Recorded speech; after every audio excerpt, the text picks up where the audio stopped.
ईचागढ़ थाना से बड़ी खबर सामने आ रही है दोस्तों। जैसे कि आप तमाम लोगों को मालूम होगा कि झेलकेम पार्टी के जो नेता हैं तरुण महतो, उनको डिटेन कर लिया गया है और अभी वो पुलिस के गिरफ्त में है। जैसे कि आरोप ये था कि बालू माफिया दोबारा, यानी कि बालू माफिया और तरुण महतो झेलकेम पार्टी की जो नेता है, इन दोनों के बीच का मामला है, रंगदारी का मामला है कि रंगदारी मांगा गया था, ये आरोप लगाया गया है।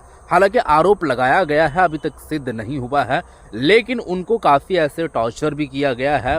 अभी उनको डिटेन किया गया है, आगे और भी प्रोसेस जारी है और यहाँ तक का एनकाउंटर वाला मामला सामने आ रही है। उनकी जो पत्नी है वो एक से एक राज खोलते नजर आ रही हैं। तो आखिर में उनके पत्नी का बयान में सुनाने वाला हूं कि आखिर में वो क्या कुछ कहते नजर आ रही हैं कि हम लोगों के सामने ही बोला गया, यानी कि उनके सामने जब हम लोग मौजूद थे तो हम लोगों को बोला गया कि आप लोग यहाँ से चले जाइए, अदरवाइज यहाँ आप लोग थोड़ा सा अगर इस तरीके से करोगे तो हम इनकाउंटर भी कर देंगे, ये मामला। हालांकि ये मेरे बोल नहीं है, जो आरोप लगाए हैं उनकी पत्नी, वो उनकी पत्नी का बोल है और ये आरोप लगाते नजर आए हैं, जिनका वीडियो मैं आप लोगों के सामने एज ए रेफरेंस के तौर पर, एजुकेशन पर्पज पर आप लोगों के सामने रखने वाला हूं।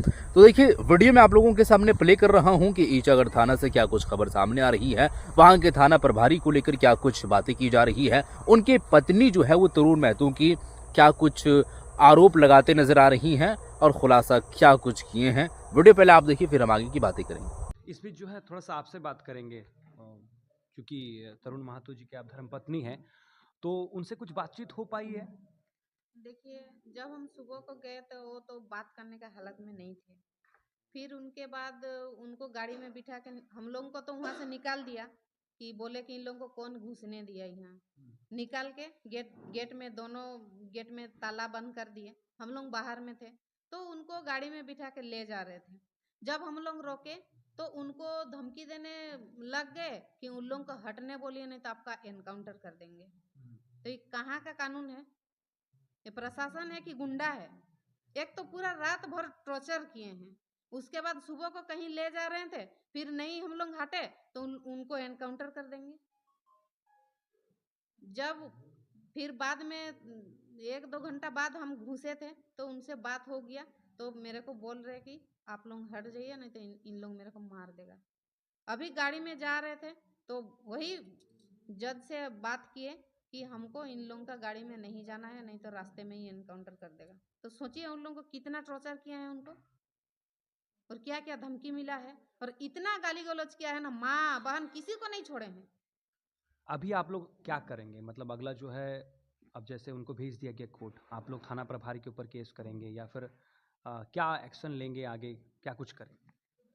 देखिए, हम लोग तो बात कर रहे हैं कि हम लोग सबसे पहले थाना प्रभारी को सस्पेंड करने के बारे में बात भी किए हैं, और वहाँ जो डीएसपी उनसे भी बात हो गया है।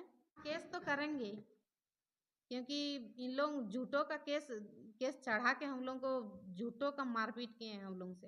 अरेस्ट ठीक है, अरेस्ट कर लेते, वो कानून का काम है, आप कानून का काम कीजिए। कानून का काम नहीं है किसी को टॉर्चर करना, अभी बुरी तरह से टॉर्चर करना। किन धाराओं के साथ उनको गिरफ्तार किया गया है और उनको जो है भेजा गया? अभी तो हम लोगों को उधर से कुछ पता नहीं चल रहा कि क्या क्या धारा लगा है। अभी जा रहे हैं सरायकेला जेल, वहाँ से कुछ पेपर आने के बाद ही पता चलेगा क्या क्या धारा लगा है। जिस तरह उनका वीडियो एक सामने आई है कि वो चलने में भी असमर्थ है, लेकिन इस बीच जो है उनको फिर भी जेल भेजा जा रहा है। उनको तो हॉस्पिटल में एडमिट होना चाहिए। क्या कुछ मेडिकल रिपोर्ट थी और क्या हुआ इस बीच जब आप लोग मेडिकल करवाए, रीमेडिकल करवाए? यही तो सोची समझी साजिश है।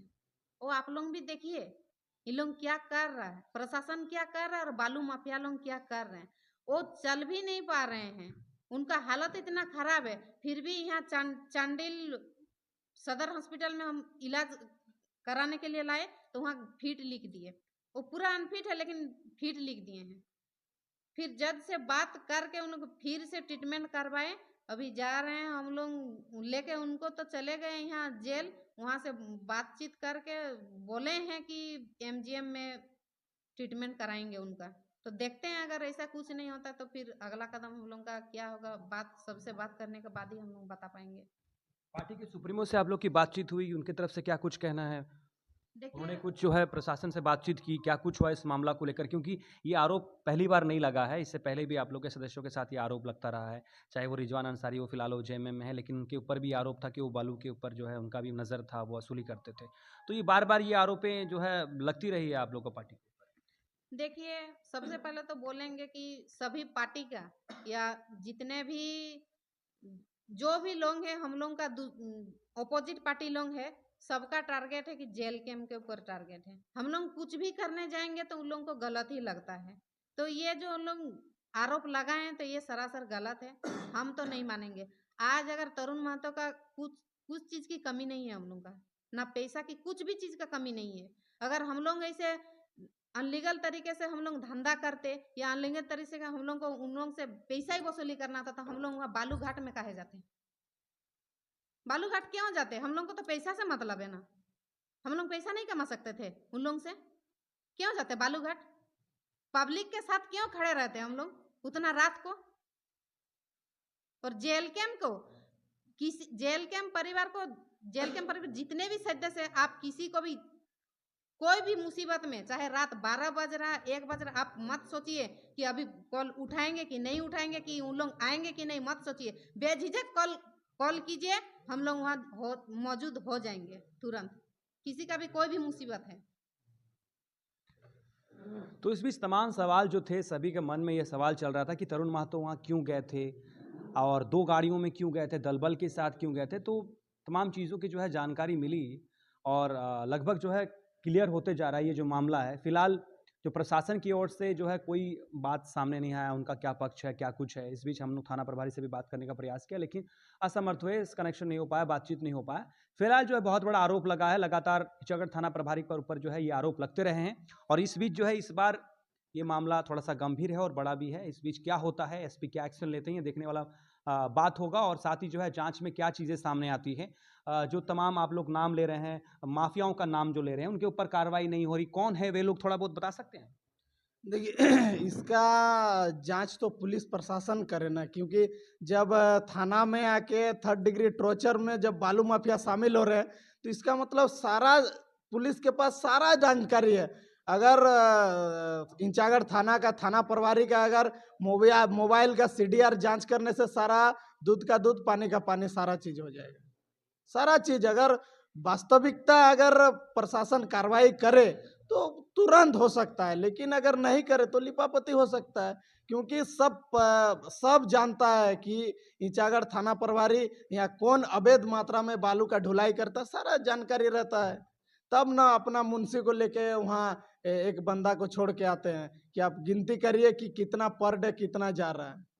तो जी हाँ दोस्तों, वीडियो आप लोग देख चुके हैं। ये थी तरुण महतो का पत्नी। अब उनको तो डिटेन कर लिया गया है। इनका ये आरोप है कि इस तरीके से देखा जाए तो सबसे पहले तो बात ये है कि हम वो क्या किए हैं क्या नहीं किए हैं, यह कानून है, कानून अपने एतबार से काम करेगी। लेकिन यहाँ के जो थाना प्रभारी है, ईचागढ़ थाना प्रभारी ईचागढ़ के जो है वो तमाम लोग इस तरीके से जो बोल रहे हैं और इस तरीके से जो एक टारगेट की जा रही है और ये जो शब्द का प्रयोग की जा रही है, इनकाउंटर वाला मामला जो सामने आ रही है, तो ये जो है वो लोग क्यों बोले, ये तो बोलना नहीं चाहिए। और यहाँ तक कि इनकाउंटर वाला मामला इस वजह से बोला गया है कि हम लोग वहाँ पर मौजूद थे, उनकी तबीयत भी थोड़ा सा ठीक नहीं लग रहा था तो हम वहाँ पर मौजूद थे।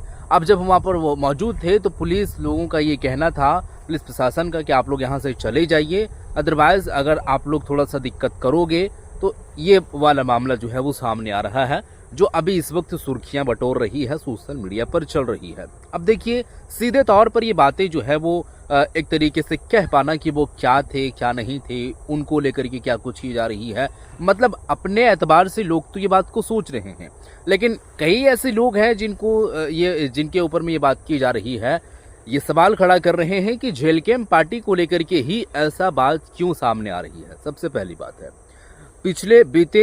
पिछले दिनों यहाँ पर देखा गया है तो रिजवान क्रांतिकारी पूर्व जेल कैंप पार्टी की जो नेता अभी वो नहीं है, उनके ऊपर में भी इल्ज़ाम या आरोपें लगाई गई थी। रंगदारी वाला मामला, बालू जो है वो को लेकर के मामला था। तो ये बातें अब जेलकेम पार्टी को ही लेकर के क्यों ऐसा निशाना बनाया जा रहा है, इस बात को भी लेकर के वो जो है वो उनकी पत्नी बात बोल दिए हैं कि इस तरीके से बात जो है वो देखने को मिल रही है।